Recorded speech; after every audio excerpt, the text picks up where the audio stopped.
Assalamualaikum warahmatullahi wabarakatuh. Bagaimana kabarnya anak-anak yang soleh dan solehah? Semoga selalu sehat dan tetap jaga kesehatannya ya. Kelas 6, hari ini kita akan belajar secara online tentang tema 1, muatan IPS, latar belakang terbentuknya negara ASEAN. Tahukah kamu bahwa negara Indonesia dan negara-negara tetangga memiliki hubungan yang erat? Mereka tergabung dalam satu wadah organisasi internasional, yaitu ASEAN.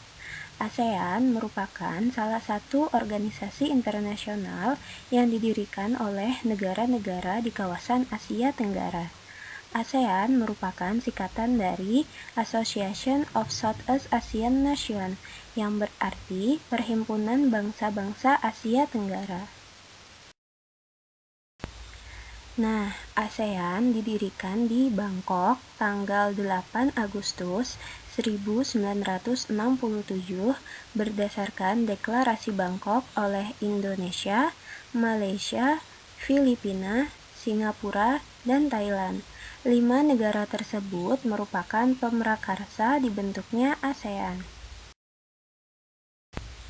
Kemudian, Brunei Darussalam bergabung menjadi anggota ASEAN tanggal 7 Januari 1984. 11 tahun kemudian, ASEAN kembali menerima anggota baru, yaitu Vietnam, yang menjadi anggota ke-7 pada tanggal 28 Juli 1995. 2 tahun kemudian, Laos dan Myanmar menyusul masuk menjadi anggota ASEAN, yaitu pada tanggal 23 Juli 1997. 1 tahun kemudian, Kamboja akhirnya bergabung menjadi anggota ASEAN, yaitu pada tanggal 16 Desember 1998. Berikut adalah gambar peta negara-negara ASEAN, yaitu ada Indonesia, Malaysia, Singapura, Brunei Darussalam, Kamboja, Vietnam, Filipina, Laos, Thailand, dan Myanmar. Berdirinya ASEAN dilatar belakangi oleh beberapa faktor-faktor, yaitu sebagai berikut. Yang pertama, persamaan letak geografis. Seluruh negara-negara di Asia Tenggara terletak di antara dua benua, yakni benua Asia dan benua Australia, dan di antara dua samudra, yaitu Samudra Hindia dan Samudra Pasifik.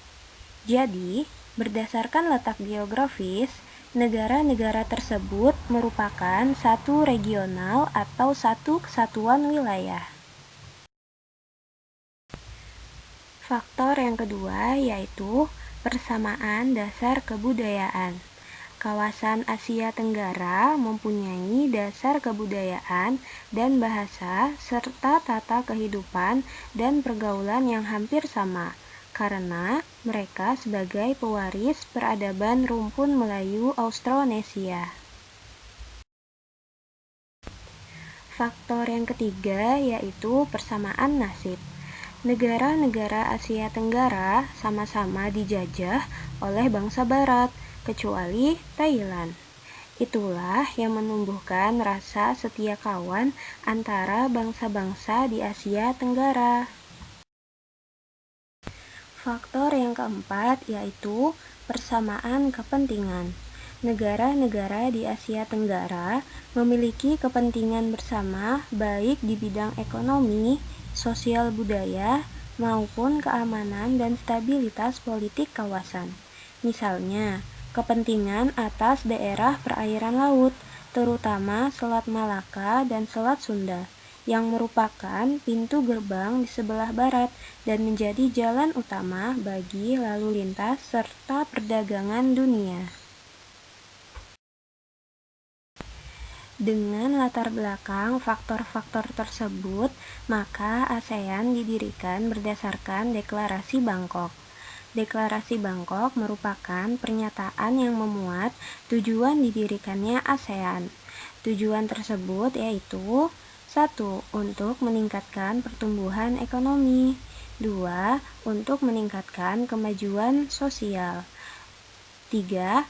Untuk meningkatkan pengembangan kebudayaan negara-negara anggotanya.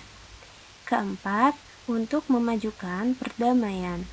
Dan yang kelima, untuk meningkatkan kesempatan dalam membahas perbedaan di antara anggotanya dengan damai.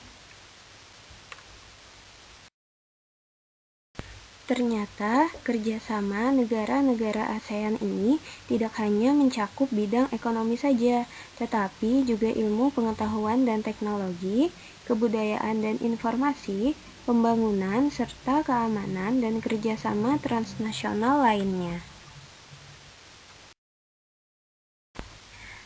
Berikut ialah lambang ASEAN.